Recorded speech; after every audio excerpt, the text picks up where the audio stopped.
We've all done it before.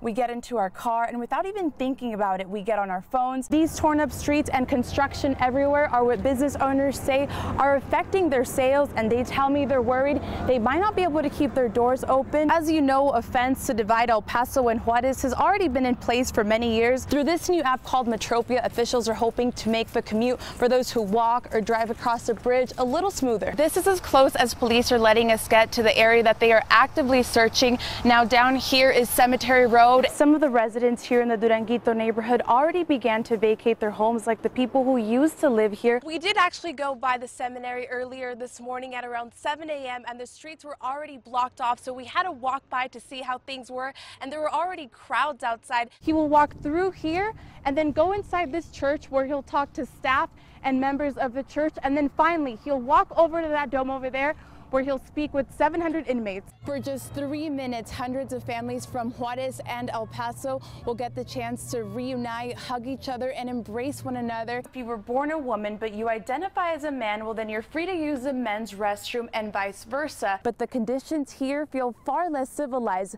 300 people live here. And this morning, still no arrests in yesterday's murder investigation in West El Paso. New information on the stabbing death of an off-duty Border Patrol agent. Investigators say the suspect first assaulted the agent's wife. The FCC is taking big steps to protect you from the billions of robocalls Americans are getting every month. El Paso County is joining other Texas counties and cities in suing the state over the so-called sanctuary cities ban. I want to show you the salad bar because it looks really good. I know it's early, but looking at it makes me really hungry. Dawn and Brianna, I think it's time for me to go join them. Oh no. I need to get in on this, so I'll see you guys back in the studio later. And you know, I read it's an all Latino cast, so really cool to see some of the Latin American culture on the big screen. The US-born giant panda and an NC9 Today favorite Bao Bao will move into her new home in Southwest China today after finishing a 1-month quarantine.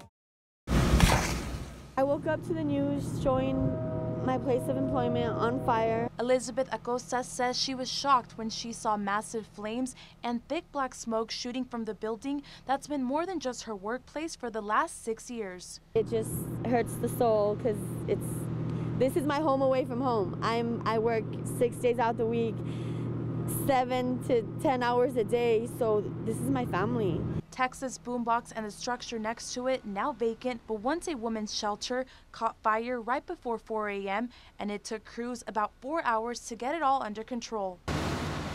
As a precaution, we evacuated 3 neighboring residents.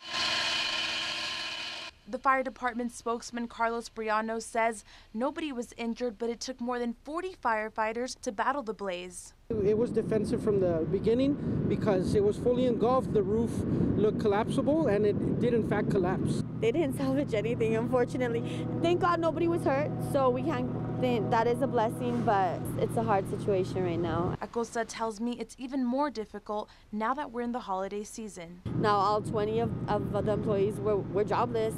We have no job. We have no money. We all work paycheck to paycheck, so this is gonna be hard. Dawn and Brianna, El Punto now empty, but a few hours ago it was filled by the faithful who listened to Pope Francis deliver a very timely message. Singing along to the song Francisco Es, a crowd that was at times exuberant and at times subdued welcomed Pope Francis to El Punto.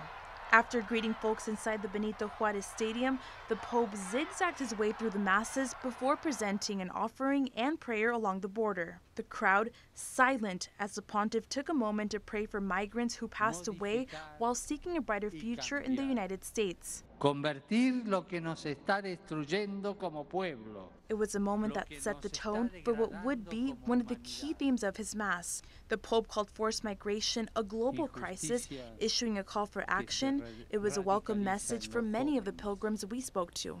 I'm sure he brings peace from so many people that are immigrants here, and we are very happy that he speaks Spanish. Pope Francis also thanked technology for being able to address the faithful back at the Sun Bowl, adding that faith knows no borders. Another touching moment during the Mass was when the Pope called for the sign of peace, thousands of strangers shaking hands and exchanging smiles. Yes, I was crying just to see him, and when he started to talk, I feel hope, I feel warm in my heart. History is just one in a lifetime. The crowd also cheered when Pope Francis thanked them for giving him such a warm welcome. He then thanked God for allowing him to visit Mexico, a desire he says he's had for a very long time.